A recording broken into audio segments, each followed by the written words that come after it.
And though we work in different industries, one thing I think that's common is team, the importance of the team around us. I was pitching this idea with absolutely no evidence I could paddle past 50 kilometres. On this paddle, on the first day, I paddled 73 kilometres. By a weekend, I was paddling 100 kilometres a day. The furthest I did throughout the paddle was 213 kilometres in 24 hours, managing to break the world record. And then I got back and found out the bloke's record was 228, so I went back out and did 235 to get that done. I've heard every single excuse from a sponsor and reason as to why they can't sponsor me, and it's heartbreaking sometimes.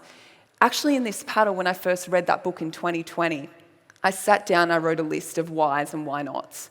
And I can tell you the why nots were pages long. So we needed to find sponsors to get behind the paddle, and it took me 20 rejections until I got that first yes. Going into this, I wasn't naive. I knew there would be so many risks, so I knew I had to build a team who would know how to support me, not only physically, but mentally. I knew that was going to be the key. It was probably the biggest learning area for myself, was not being afraid to be the silliest in the room.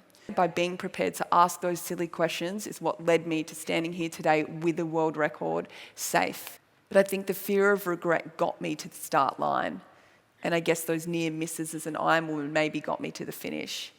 But the biggest thing that got me there was the team. We also had a leaking boat. So from day 2 into the trip, 500k, and the best measure I can give you is that when you stand on the shoreline and look out to sea, it's 40 kilometres you can see to the horizon. We were 500 kilometres out to sea. So that's no land in sight. We had to make the decision whether to keep going. And I said, do not pull me out, we're going to get this thing done. And we did get it done. We can feel sorry for ourselves and overwhelmed and not reach out, or we can choose to embrace that challenge and step up and use what we've learned in the past to deal with it. But leaning on your team is everything.